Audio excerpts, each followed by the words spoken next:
ሳቁ ሳቁ። የማይስቀው ማን ነው?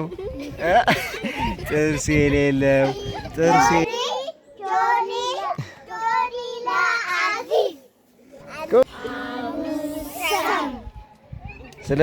አይ ልጅነት ማለት እኮ የማር ዘመን ጓዳ ነው። የድሮ ቁንጅና ታውቃላችሁ? ያ ያልተበረዘው ያልተከለሰው ውበት ልጅነት ማለት ራሱ ነው። በራስ ዓለም መኖር፣ ጭንቀት የለ ይሉኝ የለ። ድሮ ነገሩ ሳይገባኝ ልጅነቴ ማርና ወተቴ ሲባል ስሰማ የምን ማር የምን ወተት ል ነበር። ለካስ ነገሩ ወዲህ ነበር። አንዴ ከእጃችን ከወጣ መልሰን የማናገኘው እንቁ ዘመን ልጅነት። ሰላም ጤና ይስጥልኝ አልቡኮ ሚዲያ ቤተሰቦች። ልጅነት በትዝታ ገመድ ቢጎትተኝ የተለመደውን ሰላምታዬን ነፈኳችሁ። ዛሬ በአዲስ መሰናዶ ተመልሻለሁ። ልጅነቴ ይሰኛል። በዚህ መሰናዶ ከልጆች ጋር የማደርጋቸው ቆይታዎች ይቀርባሉ። በቅድሚያ ቪዲዮ ላይክ እና ቻናሉን ሰብስክራይብ አድርጉ። የሚለቀቁ ቪዲዮዎች ቶሎ እንዲደርሷችሁ ደግሞ የደውል ምልክቷን ተጫኑ።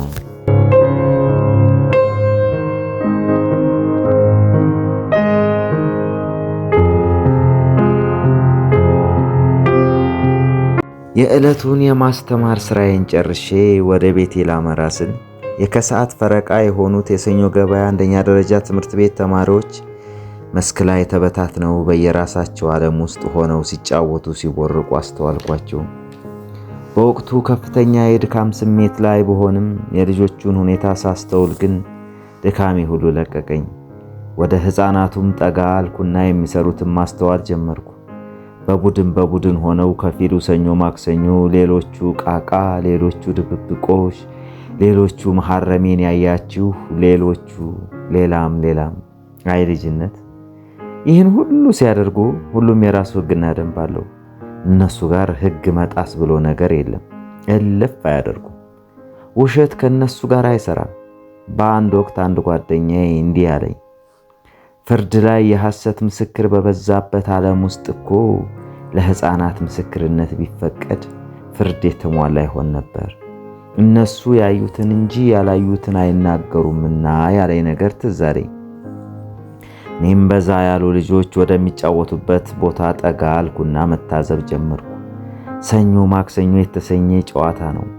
ካጀማመሩ ጀምሮ እስከ መጨረሻው ጠየቅኳቸው። አንድ በአንድ አስረዱኝ።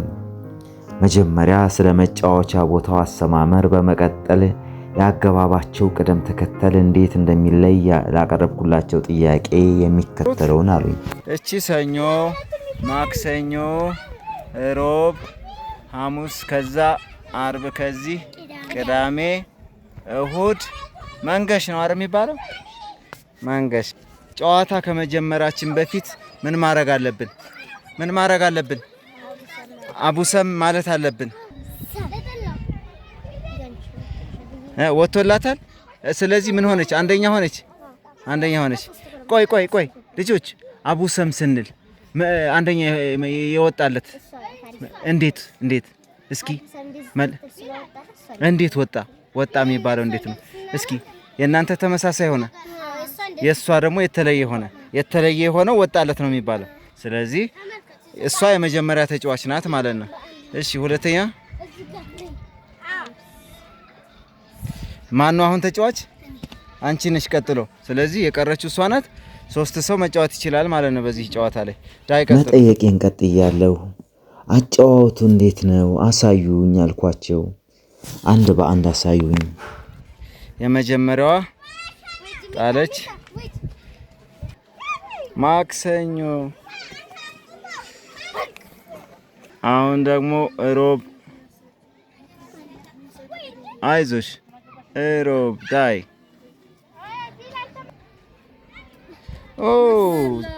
ምን ሆነ? ተቃጠለ አይደለ?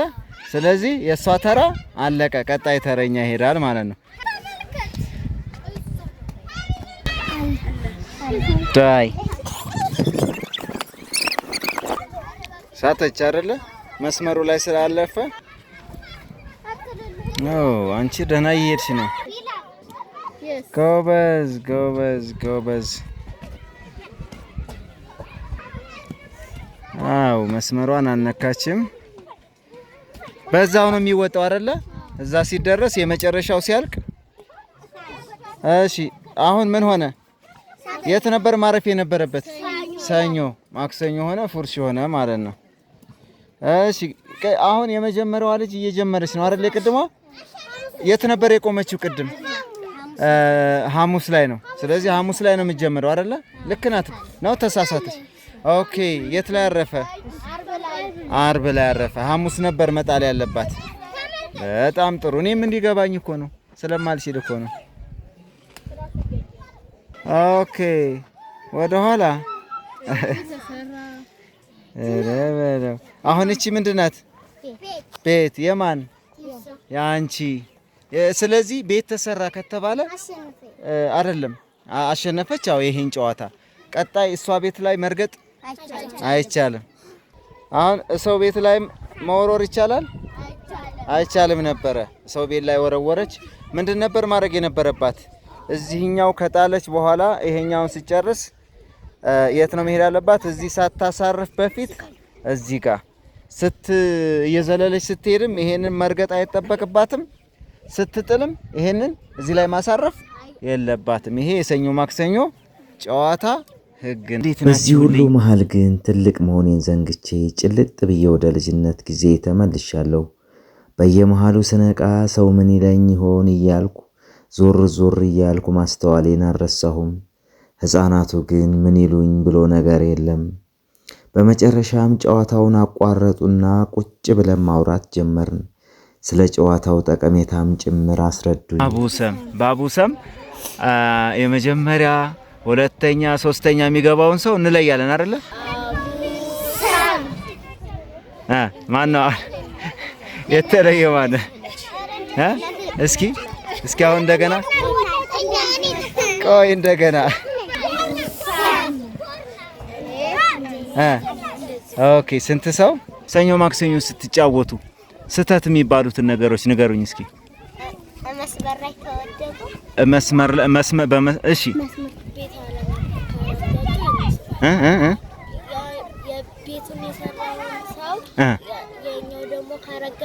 ኦኬ የሰው ቤት ከረገጥን ኦኬ መስመሯን የትም ቦታ ይሁን መስመር ከረገጥን አይቻልም። ሰው ቤት ላይ መጣልም አይቻልም። እነዚህ ስተቶች ናቸው። ካሸነፈ በኋላ መብቱ ምንድነው? መብቱ እሱ ቤት ላይ ማንም አይረግጣትም። ከጁማ እስከ ሰኞ ቤት ከሰረሽ ከሰኞ ሐሙስ ዓርብ ከዛ ቅዳሜ እሁድ። አሁን ሰኞ ማክሰኞ ጨዋታ መጫወት ሌላ ምን ጥቅም አለው?